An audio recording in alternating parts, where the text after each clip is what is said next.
Okay, so we have a lot of important things to talk about. First of all, I moved back into my apartment. So in the summer, I go back with my parents, but since I'm at college, it's a lot closer in my apartment. We're good to start videos again. I was so pissed. I was so ready to cover the live stream.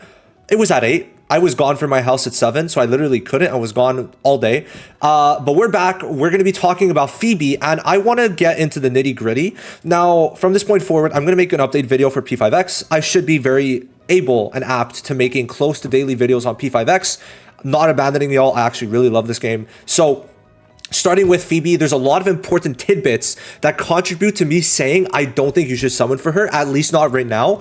And I'm going to give you multiple reasons why in this video. So before we get into the reasons, I always like to preface maybe what Phoebe does. So she basically, and now she did get buffed, right? She actually did get buffed. So the buffs are a bit nicer. I don't know if they're on Pride 1, but basically she's going to give some nice damage increases. And depending on if your team is mono or not, you're going to get a different value. If the team's mono, then you're getting premium deluxe, which is going to give you the big damage bonuses. So elemental damage bonus, attack increase, right?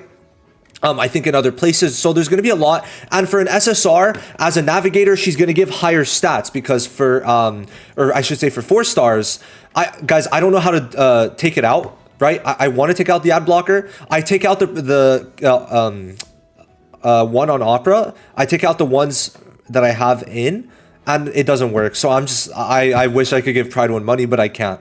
So I'm going to try and fix that. But the thing is, like, for 4 stars, right? Wrong thing. For 4 stars, you see here that the stats are 15%, where for Phoebe, it's of course 20%. So that's also a nice little bonus where everyone's a little more tanky and does a little more damage, okay?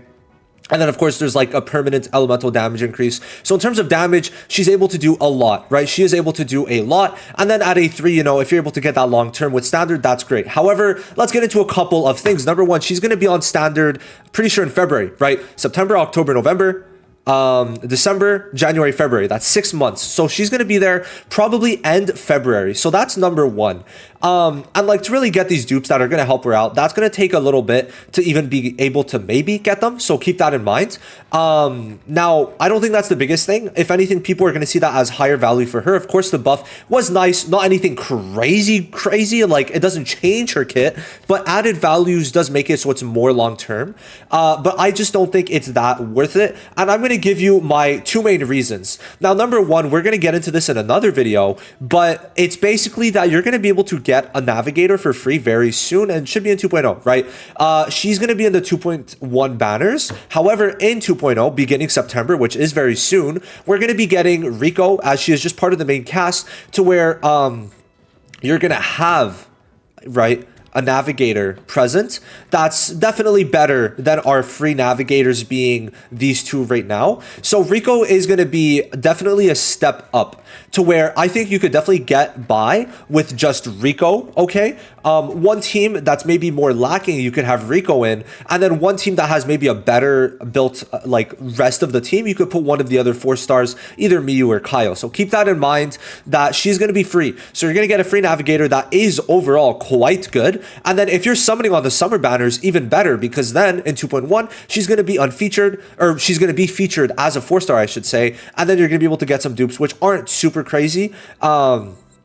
But still, you're going to be able to get some extra dupes to kind of make her at least a bit better. So keep that in mind, that it's not like Phoebe's the only navigator you're going to be able to get. And then in the future, you're definitely going to pick between Futaba and also Ange, of course, right? These are 2 very good units. So long term, I don't think you need Phoebe necessarily. While she is a bit better, I want to talk about the second point to where these buffs, right? These buffs are actually very important. Unfortunately, I didn't get to talk about them in the past, but now it is time.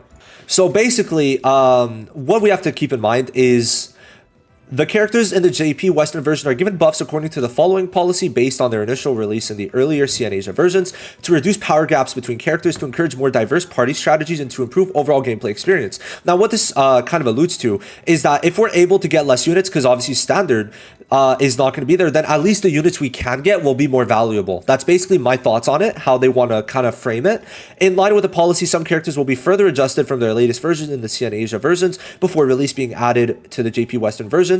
So keep that in mind. And what this kind of leads me to say is that, for example, a unit like Cord, what happens if they decide to buff her? right? I'm so sorry, Pride Win. But what happens if they decide to buff someone like this, who's already stayed good for over 2 whole versions, right? She stayed meta for that long. What happens if they give her even the tiniest buff? Well, I mean, then she's already going to be a must summon. So there's multiple reasons that I say Phoebe is not a must summon. Number one, you're able to get a free navigator that's going to kind of hold you out for a good amount of time. And number two, future units that are already good will probably be made better, right? If you're trying to summon on the summer units, well, they might make, for example, Tomoko better, and we won't know. So that's the thing. There's a kind of air of uncertainty, but the good thing is this. Phoebe's banner lasts 31 days, which is huge. I think this is honestly the best thing, that they fucked up with Marion, making it 14 days, because they're treating Phoebe like a limited. However, her banner lasts less, right? But this time, Phoebe, a standard unit that's going to be in the standard in the future, is still going to be 31 days. So you're going to be able to play out all of Cord's banner, and probably you're going to be able to see any changes they make to Motoha's kit before release. So you're going to be able to see 2 units ahead, to where unless there's something pressing urgent that you need Phoebe right now, you're fine to at least hold out, right? I think everyone's going to go for Cord. That's a no-brainer. But after Cord, more so than that, you're going to be able to see for Motoha and maybe Tomoko, but probably not, if it's worth it to summon on Phoebe, or if these buffs on maybe Cord, Phoebe, or Tomoko are going to trump you wanting to summon on Phoebe. I think that makes a lot of sense. Phoebe is quite good, but also her 4 stars are kind of meh, where for 2.0, well, obviously Cord, her banner, her just like herself is carrying, and then in 2.1, there's also going to be the added value of Rico on the unfeatured, to where I do think that there are multiple reasons for you not to summon on Phoebe, and the good thing is in gachas, right, especially for new, right, one of the biggest things, especially in gachas like these where you don't get unlimited currency, right? And it's more about the unit itself instead of dupes, is that you want to see and wait until the last moment to not be screwed over, okay? And I definitely think that even with the buffs are kind of, while attractive, I think they were kind of displayed inside the stream also because they wanted to make it seem like Phoebe was that much better, that you wanted her that much more, when it's not really the case. She's coming right before one of the best releases in history, and then after that being followed up by very exciting releases, especially if you have someone like Marion and Summer Motoha will be an extraordinary combo. So personally, I'm going to be saving my meta jewels for Cord and Summer Motoha, especially Motoha. I'm probably going to even dupe out. And I think that's probably the best course of action for most people. So if you did summon, that's fine. She's definitely a good pickup. And you know, in the future, it's still going to be good, right? She kind of has a 6-month timer, to where after that, it would kind of be unnecessary for you to have summoned on her, because you could have gotten her unfeatured. But, you know, just stack up your gold pools. I could probably get this way higher and, you know, have a good time.